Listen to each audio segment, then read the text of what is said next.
Hello and welcome to the Venue Success Podcast. I'm your host, Tirzah Caffee, and our theme in season 2 is Tools of the Trade, the Pros Behind the Process. And today I am joined by my friend, Heidi Thompson. She's the founder of Evolve Your Wedding Business. Welcome to the show, Heidi. Hey, thanks for having me. I'm excited to be here. So great to have you. I cannot wait to just tell listeners more about what you're doing, kind of big picture in the wedding industry. I'm so delighted to have you here. I know we share a passion of education and helping really rise just this whole level of our wedding business as a whole. But before we get into all of that, you know what time it is. It's time for Crazy Stories with Tirzah, because people have lost their mind. So today is a story, and it's quite short, but literally when it was happening, I thought to myself, I'm so glad this happened because I'm most definitely going to share this on the podcast.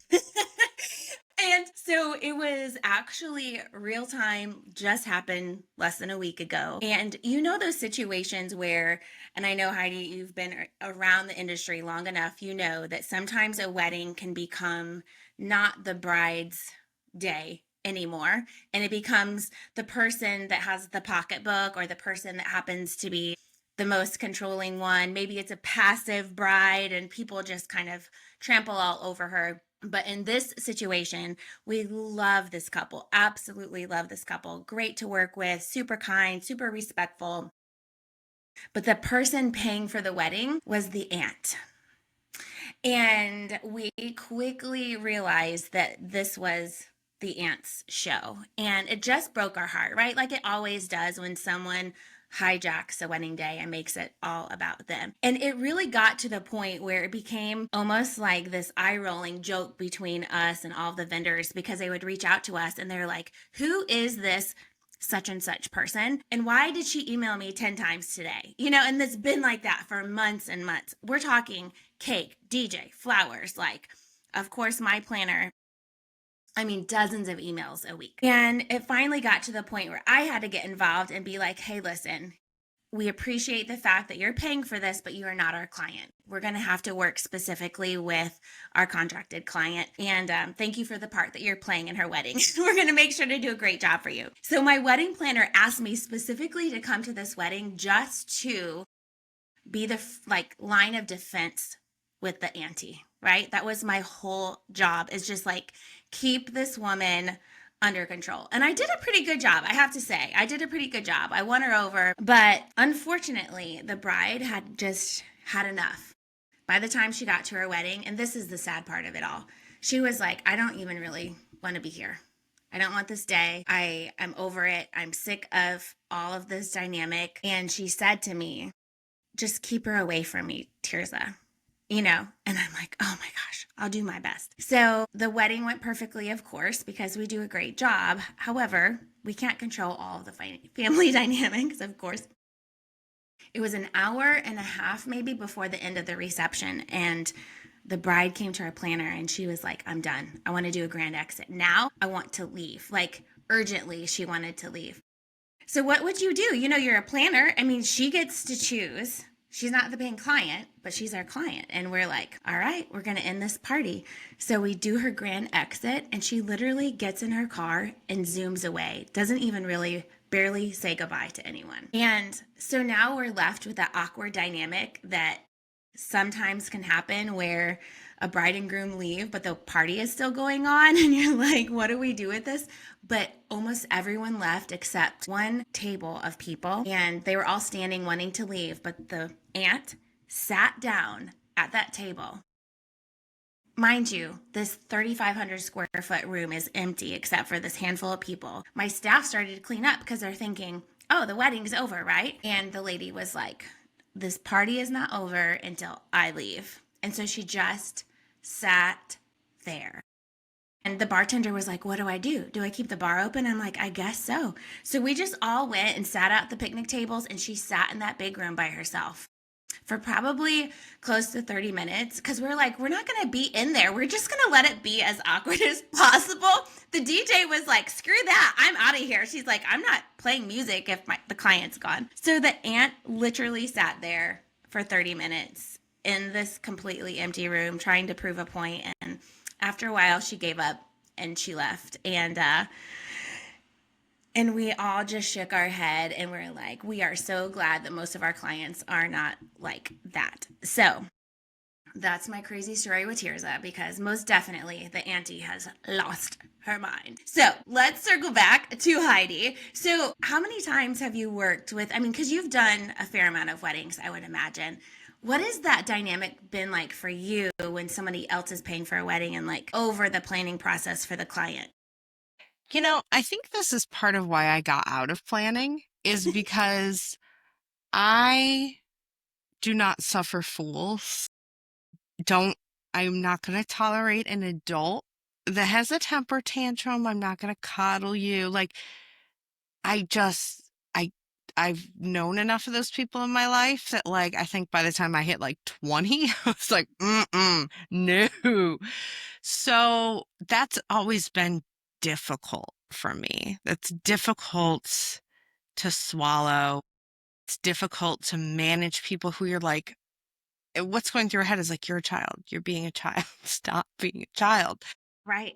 But you're right. I mean, ultimately, at the end of the day, your client is your client, and you have to communicate to whoever it is who's trying to manipulate, usually through money, that yes, you're funding this, but you're not the client. My contract is not with you. And it's so hard because a lot of times these people that are paying, it's totally different if they're not paying, right? It's such an easy fallback to be like, hey, listen, like you are not a part of the problem or solution or any part of the planning. Like you are not part of this. And it's an easier line, I think, especially in this situation when the bride had kind of already given up from the very beginning and she's just like, just whatever, just let her do it. And it's a very difficult, it's the very unsexy part of wedding planning for sure. And I think it's why burnout is so high with wedding planners, and specifically because they have to deal with a fair amount of like emotional abuse. I don't know what else to call it, but it really is, if you boil it down, abusive and disrespectful at the very least behavior. So, yeah, more conversations to come on that. In future episodes, I really want to dig in deeply about the mental health element of what it is that we do with venue owners too, because venue owners are kind of like at the top of the food chain, and we're dealing with vendors also that can be this way. Let's be real. So, anyway, let's dive into today. I'm so happy to have you here. I've participated in some of your endeavors and online summits and things, and it's been really cool to see the niche that you have in the educational element of our wedding industry. So, tell us about yourself. Tell us why you started Evolve Your Wedding Business.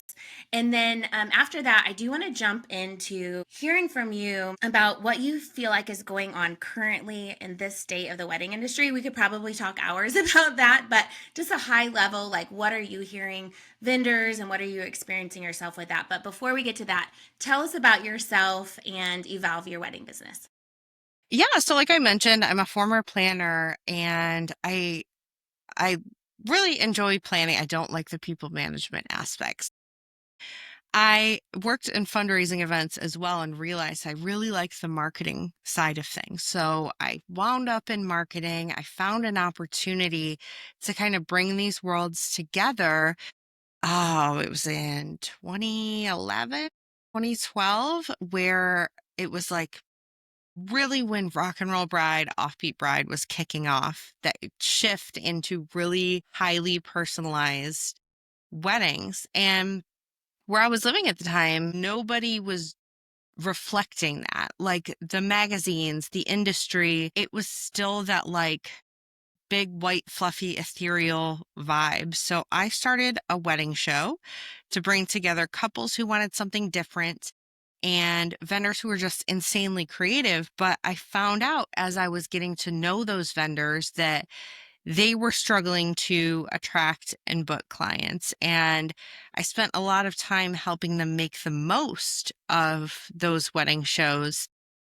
And it's when it just kind of clicked for me that like, oh, not everybody like reads marketing books because they think they're interesting. So there is like a place here to bring this marketing side and wedding side together and help support wedding professionals so they can book more of the weddings with the people they really want to be working with. Because you didn't start a wedding business to be a marketer, but we have to learn how to do it. And I try to make it as easy as humanly possible. I love that. Tell me a little bit more about, give me some examples. So I know that you are trying to help people see a vision outside of like a stereotypical white fluffy dress wedding, right? So what would that look like for the types of people that you were trying to speak to? Like what were those weddings like?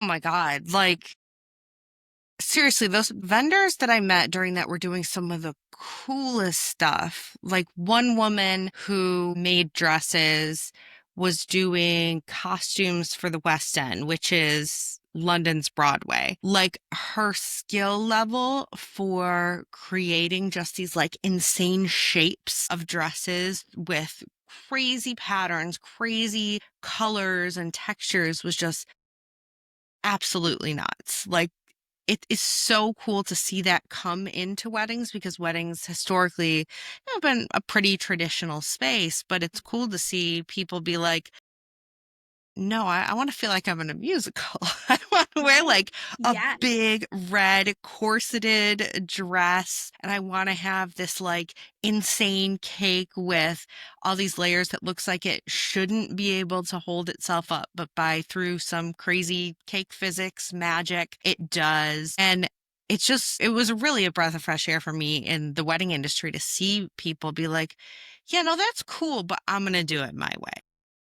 I think this is not talked about a lot because I think there is so much stereotype around weddings and yeah, even the colored dress that you're going to wear. And like we started seeing that, I don't know, maybe it was around 10 years ago, like people like, oh my gosh, I'm going to wear red shoes. How racy of me, like I am. And like, it's so fun that now, and I think we see this also. I was talking about this at the wedding MBA last year about the evolvement of experiential weddings where people they don't want this boring wedding and then you go to reception and you sit here and it's just like and it's like you have all of these fun even entertainers and things as simple as like ice cream trucks and coffee carts and all this kind of stuff that people are, I believe, craving authenticity. They want their Yeah. wedding to feel like it's a reflection of them. And I'm proud of you. Like you hit that before it was really, I think, as like trendy as it maybe it is now, that you saw it coming. So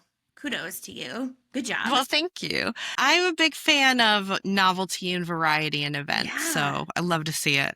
I love it. I love it. So you started, helping people with their marketing and all that kind of stuff. When did Evolve, your wedding business, was that when you started Evolve or when did that kind of come to fruition? So it was about, I want to say I started that first show in maybe 2010, 2011, and then Evolve Your Wedding Business was really started in 2012 as a way to bridge the gap between those worlds because what I was seeing is these insanely creative people who if they were paid based on their creativity, they'd be millionaires. But a lot of how you're paid is based on how well you can market yourself, how Yeah. well you can sell yourself, how well you can show that value. So that really fired me up and made me really want to like put my marketing focus, like put that part of my career into just these people who deserve it. Yeah. And I think you said something earlier that really resonates with the people that I coach is a lot of us happen into this industry and we don't have a background in it at all. Like, how do we become experts in SEO and marketing and building our own freaking website and, being a master at sales? And it's like a lot of us are very service oriented people. So we're worker bees, right? And we will work circles around the average person, right? But when it comes down to it, it's like anything outside of that, it's like, oh my gosh, I'm so overwhelmed. And so I think it's really, you've tapped into something really great to help people understand how to know their ideal client and work in their markets and how to market. And it doesn't have to be as complicated as we make it feel, for sure. Yeah, it feels hard. And I get it because you don't have the experience with it. So, of course, it's going to feel hard. But there are really simple ways to do it. And the way I teach it is it should make all of it easier. If you're doing marketing right, it should get progressively easier. So I love to see that when people are just like locked in and like, nope, I know exactly what I need to do. I'm not like throwing spaghetti at the wall. I just Exactly. feel confident and I'm getting the results that I want. And it's honestly not that difficult to get to that. Right. And I'm sure people are listening saying, yeah, right, it's difficult for me, but it's baby steps, right? Like you have to take a little a bite at a time and bite-sized chunks, right? Learning in bite-sized chunks. So let's talk a little bit about the state of the industry because of course, because I'm the venue owner and that is what my whole career has been in that space. I feel like the wedding industry is always shifting. So I'm not afraid of shifts when they happen. A lot of people freak out. All of the Facebook groups, everyone right now, what is it? My sales are down. Oh my gosh, I'm freaking out. What do you feel like is any particular shifts that you feel, or how do you feel in general? Not just because you work with all different types of wedding industry professionals. What are people feeling right now? So I've noticed a couple of different patterns. One around trust of our potential clients, one around are you actually standing out because they're doing an infinite amount of research, and one around the classic booking process, the booking timeline kind of just being thrown out the window. So to start with trust, I think we really saw, I just published a podcast about this with Adriana McDermott, and we talked about how trust in the industry is at an all-time low because everyone has read something where they've had this horrible experience and that was massively exacerbated by COVID and like venue closures all of a sudden or vendors going out of business.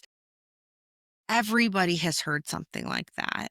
And they're going into this knowing that our industry has at least somewhat of a reputation of maybe not being the most professional, maybe not And think always you read following it, through. right? Like, think you Yes. read it. Yeah. I think that plays a big part in the It does. And it really brings the problem to the surface. And it shows how much we need to focus on building trust through all parts of our process, whether it's in our marketing, whether it's in our onboarding and how we work with clients. Just if they don't trust us, they're not going to buy from us. And I think I would say in general, the economy is in a more distrustful place than it has been previously. But I think especially in the wedding industry, because people have read these horror stories, it's just like, I'm scared. I'm scared to give this person $10,000 because I don't know if they're going to follow through. I've been doing this for long enough that I've been able to chart buying cycles with election years, and it doesn't matter which way the election goes.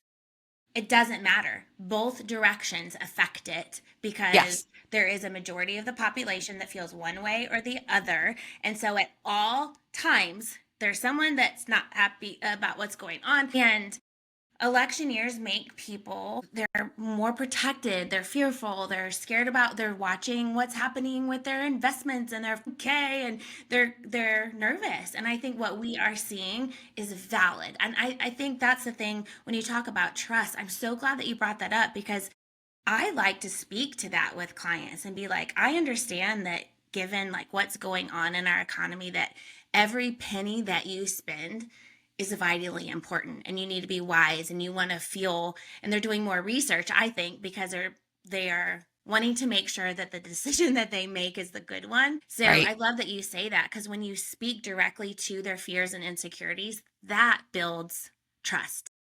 It does. And I love that. And I love that you're calling that out. Like, we all see the elephant in the room. Like, if this is real. I understand this is how you're feeling. I'm not going to pretend it's not.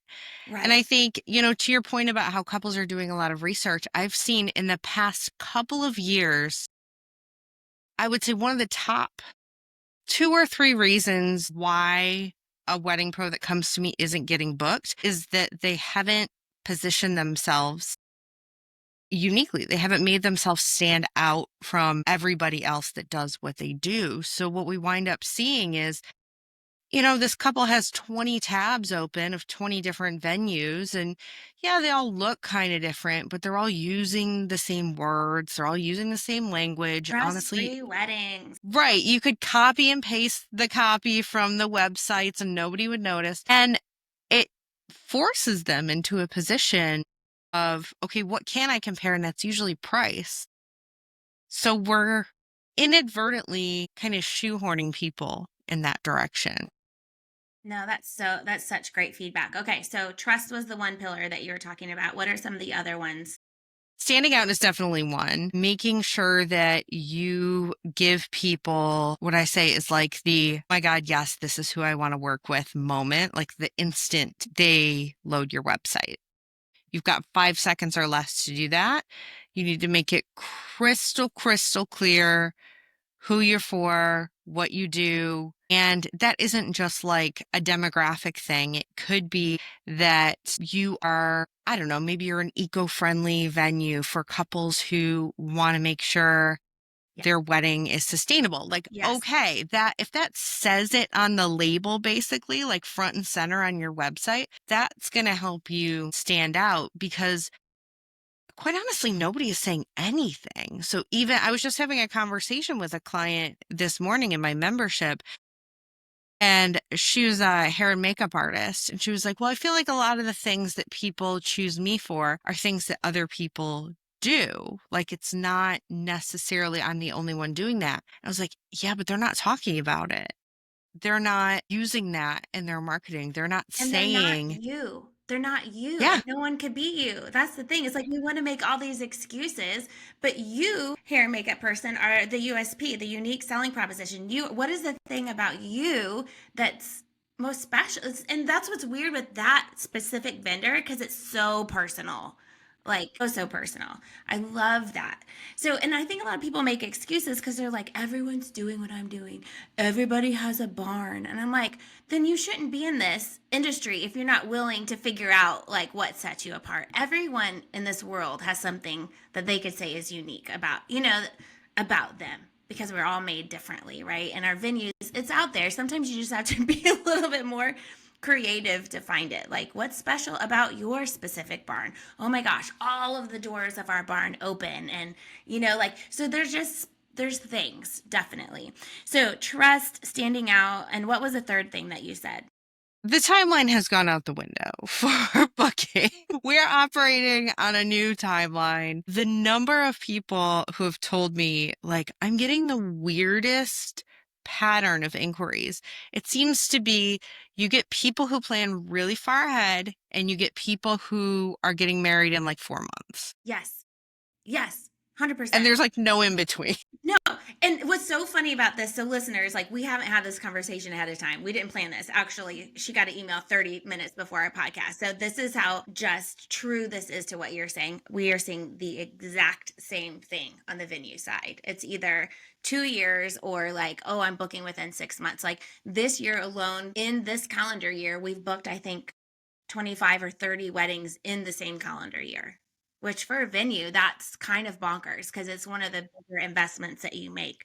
So let's talk about that. Like how does that affecting people and the vendor's overall perspective about what's happening with sales? Yeah, so what I'm seeing is a lot of people are kind of treating it as like, oh, it's game over. Like end of February, I wasn't fully booked out. That's just game over. And you can't write it off like that anymore. And when you even look at booking season in general, I mean, there's discussion that like, okay, 30 or 40% of people book during that period, but that means 60 to 70 people book outside that period. So I think we've fallen into this weird pattern of expecting to be fully booked out by a certain date. And if we're not, that means failure. Yep. Yeah, no, I agree. And here's one last thing that I would say to all of this, like state of the industry right now. it's this market saturation issue. And it's not just venues. I think it's kind of across the board that there are a lot of people out there. The grind, it's this generation of people too that are just like, they are like, oh my gosh, now is my time to start my business, and now is the time to live my dream. I talk about this a lot with my venue owners. Like when we opened our venue, there was less than 15 venues within 30 miles. And now there's 114 venues. We're talking in the last 12 years. And I think 50 of those in the last 4 years since COVID. Which all the more reason you need to stand out, because Exactly. competition has gotten fierce and just So simply being a venue is not enough. no, have you been in these Facebook groups where, oh, God help the bride? And she's like, hey, I'm looking for a wedding planner in Charlotte, North Carolina. And then it's like that 150 responses. And then it's just like, what do you even do with that? How do you even respond to something like that? So it's just, again, it all circles back to what you're saying. It's like, listen, you could still be successful in a saturated market. I am an example of that, but I'm a smart marketer. Like I'm always trying to look ahead, like you did years ago, saying, hey, I'm seeing a shift in the way that people are wanting to express themselves, in not just as vendors, but as, couples, and trying to stay ahead of that. And I think that's why, and this kind of will perfectly circle us back to talking about what it is, how you serve the industry, is that couples are looking for different, and we're trying to like serve needs that we don't even maybe fully understand right now, right? Like you might not understand how things are shifting with buying cycles and personality types, and the fact that we're selling to these children that have been helicopter mommed and everything's been done for them, and they have decision overwhelm, and I call them baby bears, like the little timid baby bears, and they can't make any decisions and their mommies have to make it for them. Like there's just been such a huge shift in the way people buy, the way they shop, and the involvement of their parents, and just weddings kind of in general. So I love the fact that you've created the Book More Weddings Summit, because that's what we all want, right? We want to understand how to sell and make more money and be successful. So tell us all the things about the Book More Wedding Summit. I'm super excited. It's coming up this summer. So tell us all about it. So every August, I host the Bookmore Wedding Summit, and I bring together usually 30 or more experts like Tirzah who are speaking on a specific topic related to: how do I book more weddings? How do I book more of the weddings I want? What does my marketing need to look like? What does the sales process need to look like? We're really, really focused on that marketing and sales piece so you can actually walk away from it and book more weddings. And it is so much fun to put together. We have thousands and thousands of wedding pros that join us for each of them. And like I said, we usually have over 30 experts that are talking about things in different ways, from different experiences, from different backgrounds. And it is such a buffet of Mhm. options for you to just be like, no, that might not work for me, but that I can totally see how that would apply. And all of the presentations are super actionable. So you can like hop right off and go do something with it. And it's so cool to see when people do that, because every time we see people get results during the week of the summit, which is my favorite thing ever. I love that. And I have to say, with a planning background and being like very, very type A, detail oriented, I just have to give you some kudos, because you do a really, really great job just laying out the information. It is a beast of organizational feat what you do, like thousands of people in there. But I can say I've heard really great feedback and experienced that for myself. I believe that we as business owners, as professionals, need to be constantly growing. If you're not growing, you're dying. And I think that even for someone like me that's been doing this forever and ever and ever, I still have something to learn. And so if you're listening to this and you're like, I don't know if it'd be worth it, not all of it will, but I'm always like, hey, listen, if you could walk away with 2 or 3 things that you could implement into your business right away, totally worth your time. And we as, worker bees, like I was talking about, we don't often do a great job taking the time for ourselves. to step back and do, teachers have to do continuing education like most other professionals have to go to conferences or be a part of different retreats or things. And we're our own bosses. Sometimes we're lazy about this. And I would say that you should book your calendar now. Just try to maybe have less tours or less consultations at week, like really, really carve out the time for this event. So you told me it's in August from the 18th through the 22nd, and we will definitely put a link to the place for the listeners to go get their ticket and get more information. You have an amazing newsletter. And so, if all of that information we will make sure to have in our show notes. But anything that you would like to say specifically, maybe to venue owners as we close our time together today? I would say that it's more important than ever that you stand out. You can't, I get a lot of people who are like, well, I don't want to turn people away. I'm not saying you have to do that. You can do whatever you want. It's your business. It's just, what do you make your marketing about? And I think there is this fallacy that if you keep your marketing very general, you're making it for everyone. You're making it about everyone, when really you're making it about nothing, because it just blends in. It doesn't actually say anything, and it doesn't give people that, like, oh my God, yes, this that we've all had with, whether it's service providers, people we've worked with, places we want to go, hotels we want to stay at, where you just see it and you're like, that, I'm done searching. That if that's the response you want to get from people, you have to get specific in your marketing about who you are and what problem you solve, because I'm Yes. seeing more and more the people who don't do that are really struggling.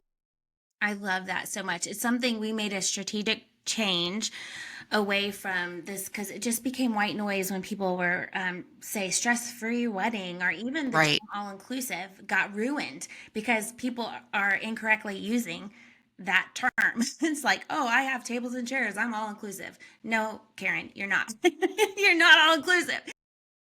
So we started taking a step back and saying, okay, Charlotte is one of the biggest relocation cities in the country right now. Like, it's fastly growing. And there's a lot of banks here in Charlotte and a lot of professionals, like just with high paced, crazy, busy lives. And so we made this shift, and it may not seem like a big deal to you guys as you're listening to this, but it was like a game changer for us, is that we marketed to busy professionals that want to have the wedding of their dreams but don't have the time to be in the minutia of all of the details, which really fed perfectly into the all-inclusive model that we have.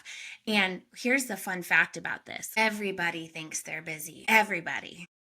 But like, and so we're kind of like speaking to everyone, but it is our true ideal client are those busy professionals that will just leave us alone and let us do our job. But busy has a wide spectrum of what some people would say is busy and what they see my life and they're like, oh, I'm not actually busy. Or your life when you're managing a huge national, international, like online summit, right? Like, there's different levels of busy. But I love just these things about building trust, standing out, understanding that the timeline is different, and just understanding that market saturation doesn't mean that you're out. It just means that you have to work harder than ever. So You just have to adapt. You just have to evolve. exactly. Eva, look at that. Eva, so great. Love it. I love it.